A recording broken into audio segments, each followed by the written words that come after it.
ಪಡೆಯಲ್ಕೆ ಸುಲಭೋಪಾಯದಿಂದಿರಿಟ್ಟು ಬಾಹ್ಯ ಸ್ಥಳಕ್ಕೆ ಕುರುಹಾಗಿ ದಾಯದೋರಿ ಸಮಸ್ತ ಭಕ್ತ ನಿಕಾಯವನು ಪಾವನವ ಮಾಡಿದ ರಾಯ ಪೂರ್ವಾಚಾರ್ಯ ಸಂಗನ ಬಸವ ಶರಣಾರ್ಥಿ.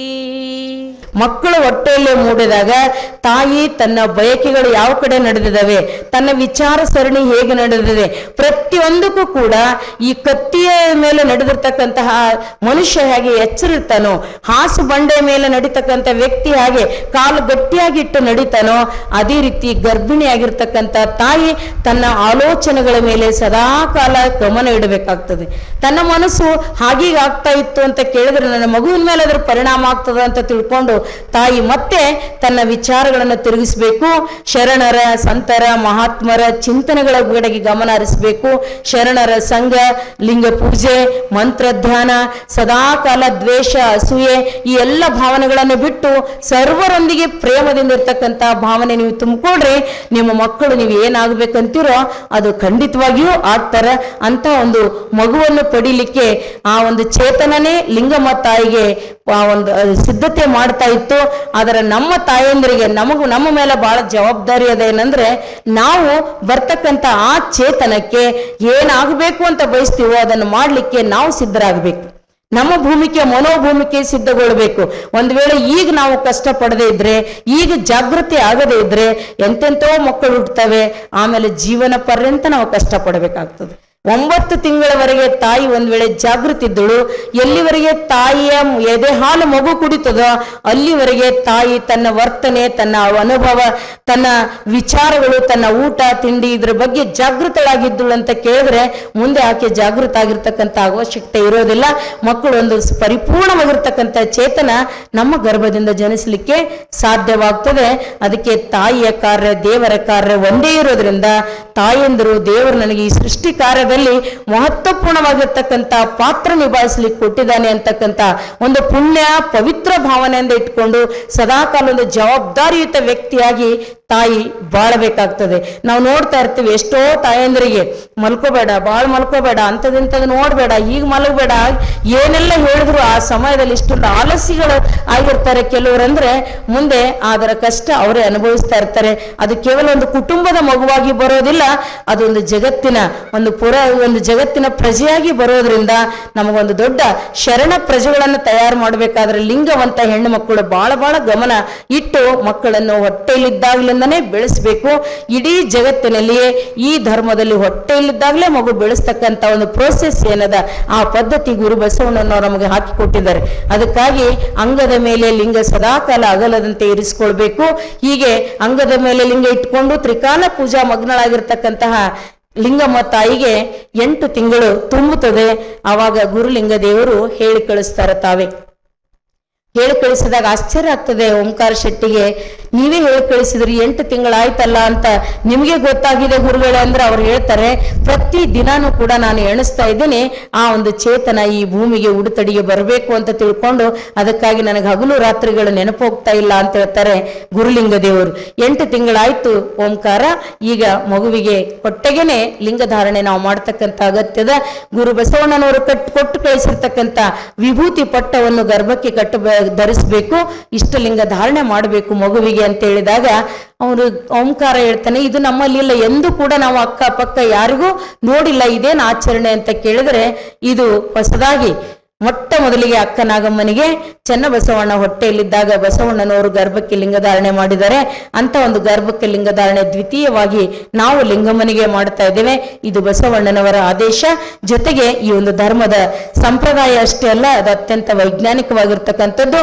ಒಳಗಿನ ಚೇತನಕ್ಕೆ ಸಂಸ್ಕರಿಸಿ ತರ್ತಕ್ಕಂಥ ಒಂದು ಕಾರ್ಯ ಬಸವಣ್ಣನವರು ಹೊಸದಾಗಿ ಹಾಕಿದ್ದಾರೆ ಅಂತ ಹೇಳಿದಾಗ ಓಂಕಾರ ಶೆಟ್ಟಿ ಲಿಂಗಮರಿಗೆ ಕೂಡ ಬಹಳ ಖುಷಿ ಆಗ್ತದೆ. ನೋಡ್ತಾನೆ 8 ತಿಂಗಳು ಕಳೆದು ಅದಕ್ಕೆ ಅಂತಹ ಮಗುವಿಗೆ ನಾವು ಜನ್ಮ ಕೊಡುವ ಮುನ್ನ ಲಿಂಗಧಾರಣೆ ಮಾಡಬೇಕು ಅಂತ ತಯಾರಾಗವರು ಹೋಗ್ತಾರೆ. ಆವಾಗ ಅಲ್ಲಿ ಇರ್ತಕ್ಕಂಥ ವಚನ ಕಟ್ಟುಗಳನ್ನು ತಗೊಂಡು ಲಿಂಗಮ್ಮನಿಗೆ ವಚನಗಳನ್ನು ಹೇಳ್ತಾರೆ ಬಹಳ ಚೆಂದಾಗಿ ನಮ್ಮ ಗುರುಲಿಂಗ ದೇವರು. ಒಂದು ವೇಳೆ ಮಗುವಿಗೆ ಹೊಟ್ಟೆಲಿದ್ದಾಗ್ಲೇನೆ ಲಿಂಗ ಕಟ್ಟದೇನೆ ಬಹಳ ಜನ ತಾಯಂದ್ರು ನೀವು ಗಮನ ಇರಬೇಕು. ಮಗು ಹುಟ್ಟುವಾಗ ಬಾಣಂತನಕ್ಕೆ ಹೋದಾಗ ಏನೋ ಅವಘಡದ ಸಮಯದಲ್ಲಿ ಲಿಂಗ ತೆಗಿಬೇಕು ಡಾಕ್ಟರ್ಸ್ ಹೇಳಿದಾಗ ಹೊರತಾಗಿ ಲಿಂಗ ಪೂಜೆನೇ ಮಾಡೋದು ಬಿಟ್ಟು ಬಿಡ್ತಾರ. ಅವಾಗ ಲಿಂಗನೇ ತೆಗೆದೆಲ್ಲೋ ಇಟ್ಬಿಡೋದು ಬಾಣಂತನದ, ಯಾಕಂದ್ರೆ ಲಿಂಗ ಮೈಲಿಗೆ ಆಗ್ತದಂತ ತೆಗೆದಿಡೋದವೆಲ್ಲ ಅಂತ ಕಾರ್ಯ ಮಾಡಬಾರ್ದು. ಲಿಂಗ ಮೈಲಿಗೆ ಆಗ್ತಂತ ಮಣ್ಣಿಗೆ ಹೋದಾಗ ತೆಗೆದಿಟ್ವಿ, ಡೆಲಿವರಿ ಆದಾಗ ತೆಗೆದಿಟ್ವಿ, ಒಂದೊಂದು ತಿಂಗಳಗಟ್ಲೆ ಕೊಳ್ಳಾಗ ಲಿಂಗ ಇರ್ಲಾರ್ದೇನೆ ಪೂಜಾ ಮಾಡ್ಲಾರ್ದೆ ಇದ್ರೆ ನಮ್ಮ ಮಕ್ಕಳು ಹೆಂಗ್ ಹುಟ್ಟಬೇಕು ಹೇಳ್ರಿ.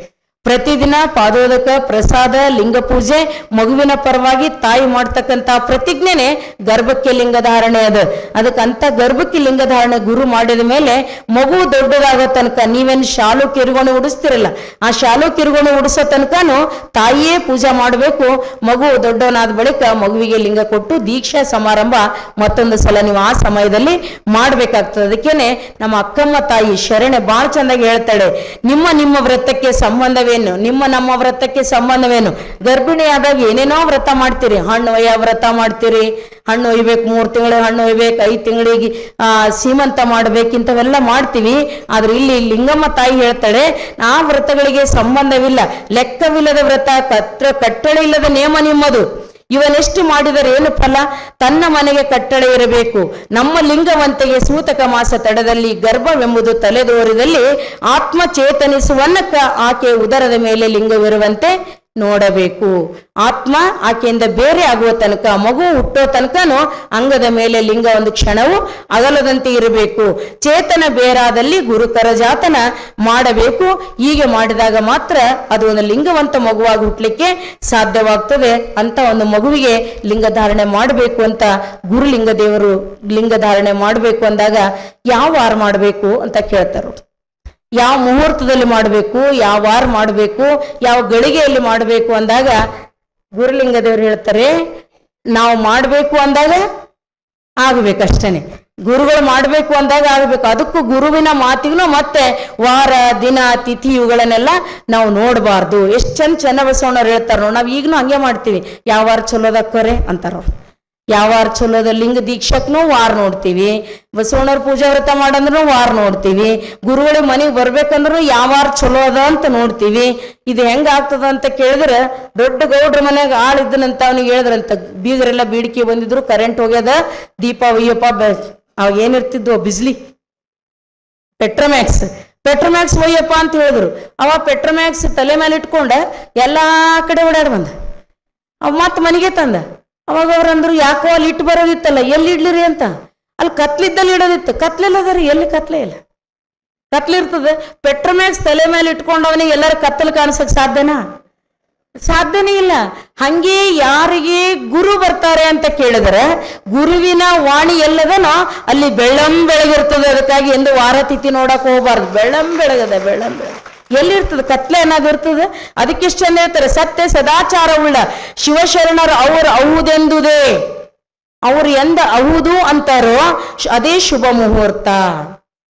ಇನ್ನ ಬರಲ್ರಿ ನಮಗನ್ನದು. ಇದು ಬಂದ್ರೆ ಬಹಳ ಚಂದ. ನಮಗೆ ವರ್ಷ ಎಲ್ಲ ಮದುವೆ ಮಾಡಿಸ್ಬೋದು, ವರ್ಷ ಎಲ್ಲ ಖಾಲಿ ಇದ್ದಾಗೆಲ್ಲ. ಹಂಗಾಗಲ್ಲ. ಒಂದೇ ದಿನ, ಇವತ್ತೇ ದಿನ ತೆಗೆದುಕೊಟ್ಟಾರ. ಅದಕ್ಕೆ ಕೇಳ್ತಾರೆ ಶರಣ ಅಂಬಿಗರ ಚೌಡಯ್ಯನವರು, ಬೆಳಗಾಯಿತೆಂದು ಕೂಗಿ ಹೇಳುವ ಕೋಳಿಗಿಂತಲೂ ಕಷ್ಟವೇ ಗುರುವಿನ ವಾಣಿ. ಕೋಳಿ ಕೂಗ್ಯದಂದ್ರೆ ಬೆಳಗಾಗ್ಯದಂತ ನಂಬಿ ಎದ್ದು ಬಿಡ್ತೀರಿ.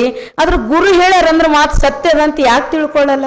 ಶರಣರು ಹಿಂಗ ಹೇಳಿ ಎಷ್ಟೋ ಜನ ಅವ್ರ ಮಾತು ಹೇಳ್ತಾ ಹೋದ್ರು.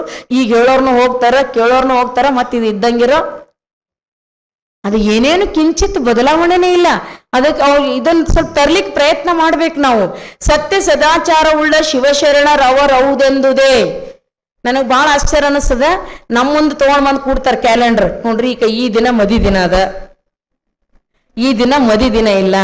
ಮತ್ತೆ ಯಾವ ದಿನ ಅದ ಅದು ಇಡ್ರ, ನಿಮ್ಗೆ ಯಾವ ದಿನ ಖಾಲಿ ಅದ ಈಸ್ರಾಗ ಹೇಳ್ರಂತಾರ. ನಮಗ್ ಖಾಲಿ ದಿನ ಬೇರೆ ಇದ್ರು ಇಲ್ಲ. ಈ ದಿನಗಳು ಅವ ನಮಗ. ಈ ದಿನಗಳು ಯಾರು ಹೇಳಿದ್ದವ? ಅವು ಜ್ಯೋತಿಷ್ಯ ಪಂಚಾಂಗ ನೋಡೋರು ಹೇಳ್ಯಾರ. ಅವ್ರು ಹೇಳಿದ್ ನೋಡಿ, ಎಮ್ಮವರು ಬೇಸಗೊಂಡರೆ ಶುಭ ಲಗ್ನವೇ ನಿರಯ. ಮಾತು ಓದ್ತೀವಿ, ವಚನ ಪಠಣ ಮಾಡ್ತೀವಿ. ರಾಶಿ ಕೂಟ ಋಣ ಸಂಬಂಧ ಕೂಡಿ ಬಂದಿರುವುದೆಂದು ತಿಳಿರಯ್ಯ. ಆ ಕಡೆ ಓದೋದು, ಈ ಕಡೆ ಮಾಡೋದು.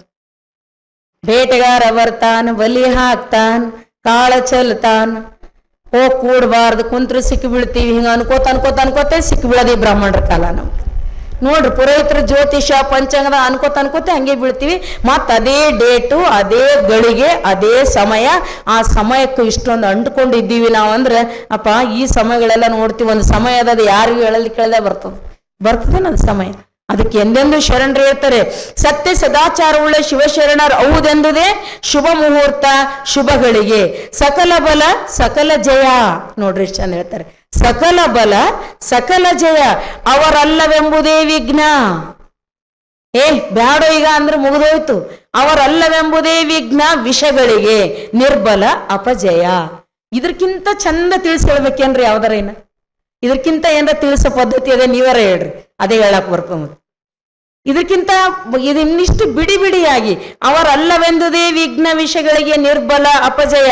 ಅದೆಂತೆಂದೆಡೆ ಅವರು ಮಾಡುವ ಕಾರ್ಯವೆಲ್ಲ ಕೂಡಲ ಚೆನ್ನ ಸಂಗಮ ದೇವನ ಅಧೀನವಾಗಿ. ಎಂತ ಆಶ್ವಾಸನ ಕೊಡ್ತಾರ್ರಿ.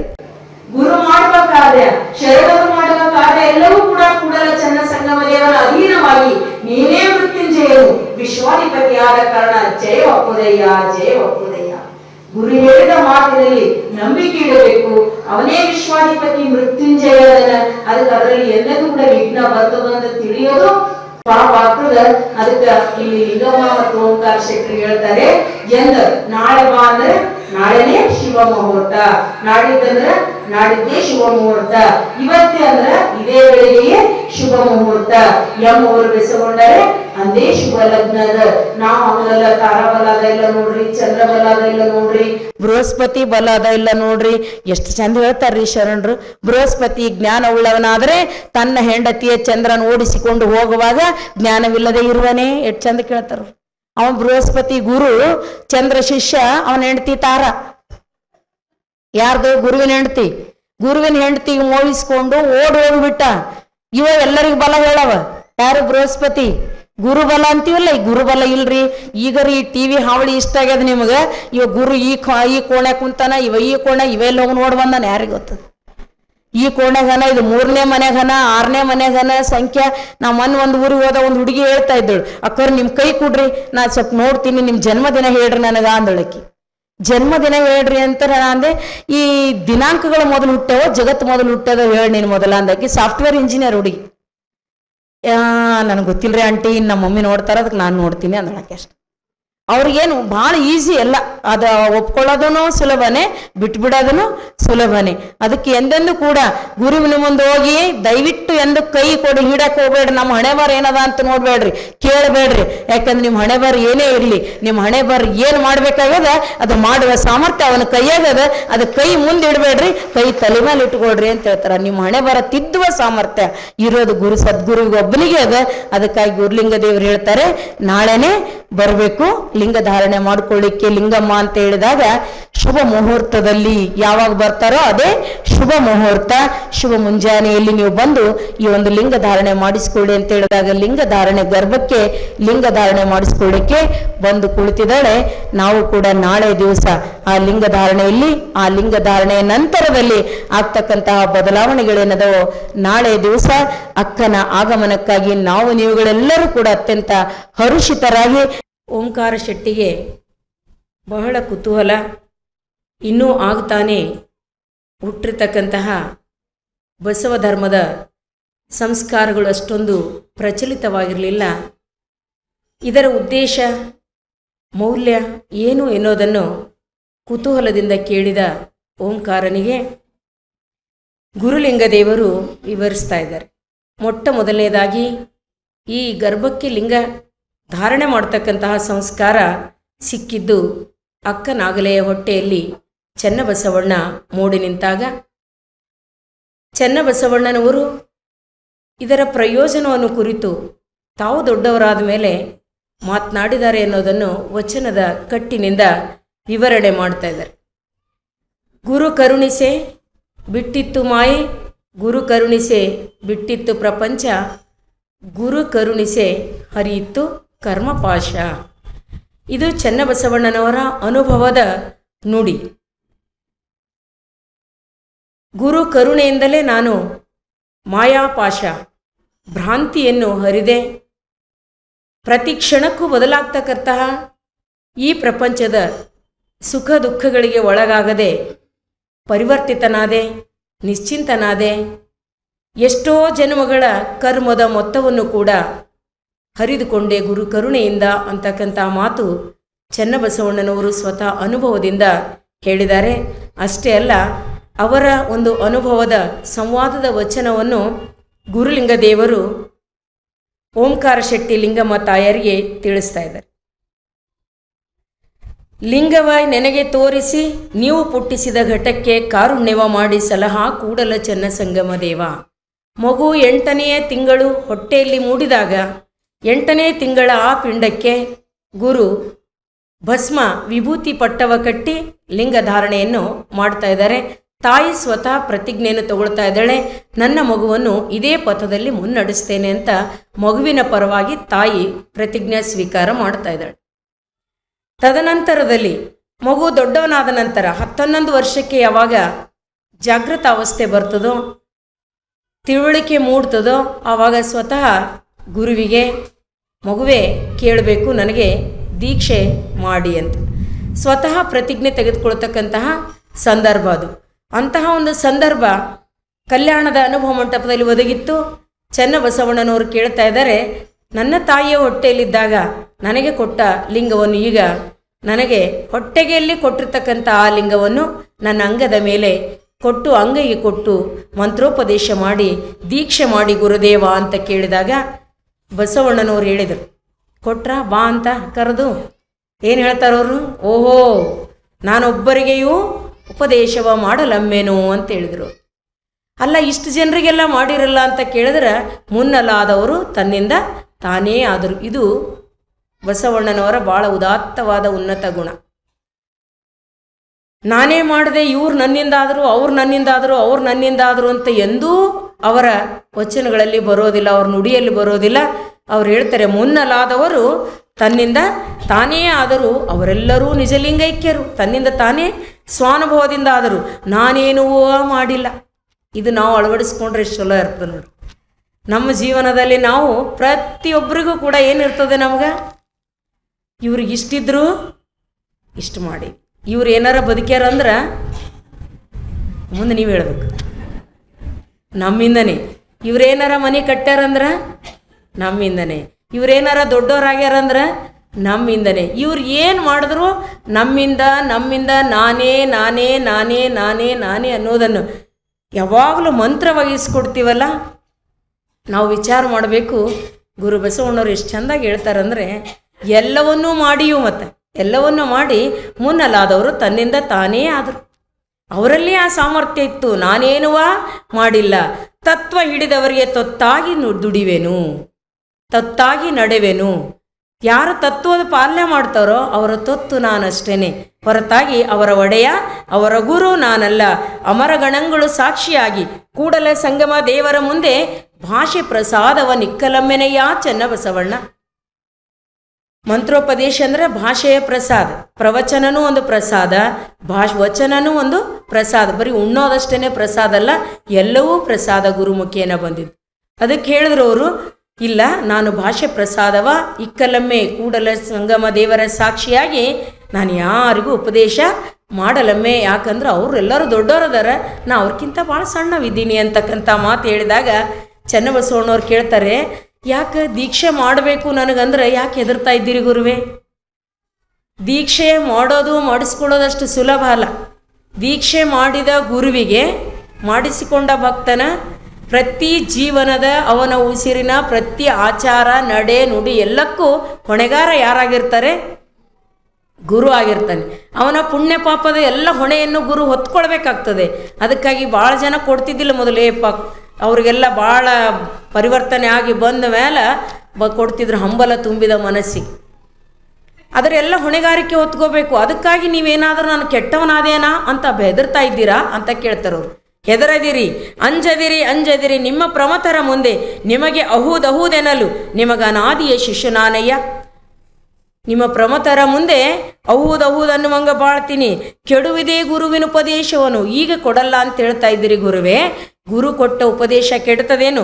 ಪಿಂಡವು ಮರೆಯುವುದೇ ಶಿವಜ್ಞಾನವನು. ಈ ವಚನ ಭಾಳ ಸಲ ಪುನರಾವರ್ತನೆ ಆದರೂ ಕೂಡ ಇವತ್ತು ಯಾಕೆ ಹೇಳ್ತಾ ಇದ್ದೀನಂದರೆ, ಇಲ್ಲಿ ಒಂದು ಸೂಚನೆ ನಮಗೆ ಕೊಡ್ತಾ ಇದ್ದಾರೆ ಚನ್ನಬಸವಣ್ಣನವರು. ನನ್ನ ತಾಯಿಯ ಹೊಟ್ಟೆಯಲ್ಲಿ ಇದ್ದಾಗ ಗುರು ಬಸವಣ್ಣನವರು ಮಾಡಿದ ಆ ಶಿವಜ್ಞಾನದ ಉಪದೇಶ ನಾನು ಮರೆತಿಲ್ಲ ಅಂತ ಹೇಳಬೇಕಾಗ್ಯದವ್ರಿ. ಅರ್ಥಾತ್ ಇವತ್ತಿನ ವಿಜ್ಞಾನ ಏನು ಹೇಳ್ತದೋ, ಮಗು ಹೊಟ್ಟೆಯಲ್ಲಿದ್ದಾಗ ಅತ್ಯಂತ ಜಾಗರೂಕಾವಸ್ಥೆಯಲ್ಲಿರ್ತದೆ. ಅದರ ಕಿವಿ ಎಲ್ಲಕ್ಕಿಂತಲೂ ಬಹಳ ಮುಖ್ಯವಾಗಿ ಅದರ ಕಿವಿ ಬಹಳ ಜಾಗರೂಕವಾಗಿರ್ತದೆ. ಅದರ ಸ್ಪಂದನ, ತ್ವಕ್ಕು, ಚರ್ಮ, ಸ್ಪರ್ಶ ಜ್ಞಾನ ಅದಕ್ಕೆ ಬಹಳಷ್ಟು ಜಾಗೃತಾವಸ್ಥೆಯಲ್ಲಿರ್ತದೆ. ಆಮೇಲೆ ಶ್ರೋತ್ರ ಕೇಳುವ ಜ್ಞಾನನೂ ಕೂಡ ಅಷ್ಟೇ ಜಾಗೃತಾವಸ್ಥೆಯಲ್ಲಿರ್ತದೆ ಮಗುವಿಗೆ. ಅದಕ್ಕಾಗಿ ಇಲ್ಲಿ ಚನ್ನಬಸವಣ್ಣನವರು ಹೇಳಿದ ಮಾತು ಇವತ್ತಿನ ವಿಜ್ಞಾನನೂ ಕೂಡ ಪ್ರೂವ್ ಮಾಡ್ತಾ ಇದೆ ನಮಗೆ. ಮರೆಯುವುದೇ ಪಿಂಡವು ಶಿವಜ್ಞಾನವನ್ನು. ಮರೆವೇನೇ ನಾನು ಅಂತ ಹೇಳಿಲ್ಲ ಅವ್ರು. ಏನು ಹೇಳಿದ್ರು? ಪಿಂಡವು. ನಾನು ಯಾವಾಗ ಪಿಂಡದ ಅವಸ್ಥೆಯಲ್ಲಿದ್ದನೋ ಆವಾಗ ನೀವು ಮಾಡಿದ ಉಪದೇಶ ನಾನು ಮರೆತಿಲ್ಲ ಗುರುದೇವ. ನೀವು ನಾನು ಹೊಟ್ಟೆಯಲ್ಲಿದ್ದಾಗಲೇ ತಾಯಿಯ ಹೊಟ್ಟೆಗೆ ವಿಭೂತಿ ಪಟ್ಟವ ಕಟ್ಟಿದಿರಿ, ಅಂದೇ ಅನುಗ್ರಹವಾಯಿತೆನಗೆ. ಇವತ್ತು ನೀವು ಒಲ್ಲಂದ್ರೂ ಕೂಡ ನಾನು ನಿಮಗೆ ಗುರು ಅಂತ ಮಾನ್ಯ ಮಾಡೇ ಮಾಡ್ತೀನಿ. ನನ್ನ ಹೃದಯದಲ್ಲಿ ನೀವೇ ಗುರು ಇದ್ದೀರಿ. ಎಷ್ಟು ವ್ಯತ್ಯಾಸದ ನೋಡ್ರಿ ನಮಗೂ ಅವ್ರಿಗೂ. ನಾವೇನಂತೀವಿ? ಇವ್ರು ನಮ್ಮ ಶಿಷ್ಯರರು ಅಂತೀವಿ. ಅವರೇನಂತಾರೆ? ಇಲ್ಲ, ನಾವು ಅವ್ರ ಶಿಷ್ಯರಿಲ್ಲ ಅಂತಾರೆ. ಆದ್ರೆ ಇಲ್ಲಿ ಗುರು ಬಸವಣ್ಣನವರು ಮತ್ತು ಇವ್ರದ್ದು ನೋಡ್ಬೇಕು. ಇವ್ರಿಗೆ ಯಾರಾದರೂ ಒಳ್ಳೆಯವ್ರು ಹೊಂಟ್ರು ಅಂದ್ರೆ ನಾವು ಅಭಿಮಾನ ಪಟ್ಕೋತೀವಿ, ಇವ್ರು ನಮ್ಮ ಶಿಷ್ಯರೇ, ನಮ್ಮಿಂದನೇ ದೀಕ್ಷೆ ಆಗ್ಯದ ಅಂತಕ್ಕಂಥ. ಆದರೆ ಗುರು ಬಸವಣ್ಣನವ್ರ ಮಕ್ಕಳಾಗಲಿಕ್ಕೆ ಈ ಗುಣ ಆಹಾರ ಇಲ್ಲ. ಎಷ್ಟು ಚಂದ ಹೇಳ್ತಾರೆ ಅವರು. ಅಂದೇ ಅನುಗ್ರಹವಾಯಿತು ಕೂಡಲ ಚೆನ್ನ ಸಂಗಮ ದೇವ, ನಿಮ್ಮ ತೊತ್ತಿನ ತೊತ್ತು ನಾನು ಚೆನ್ನ ಬಸವಣ್ಣ. ಅವತ್ತೇ ಮಾಡಿರಲ್ಲ ನೀವು. ನನಗೆ ಹೆಸರಿಟ್ಟವರು ನೀವೇ ಇದ್ದೀರಿ. ಹೊಟ್ಟೆಗಿದ್ದಾಗ ವಿಭೂತಿ ಪಟ್ಟ ಕಟ್ಟಿ ಲಿಂಗ ಕೊಟ್ಟವರು ನೀವೇ ಇದ್ದೀರಿ. ಮತ್ತು ಇವತ್ತು ಯಾಕೆ ಕೊಡಲ್ಲ ಅಂತೀರಿ ಅಂತ ಕೇಳಿದ್ರೆ, ಇಲ್ಲಿ ಕೇಳ್ರಿ, ಬಸವಣ್ಣನವರ ಮಾತು ಕೇಳಬೇಕು.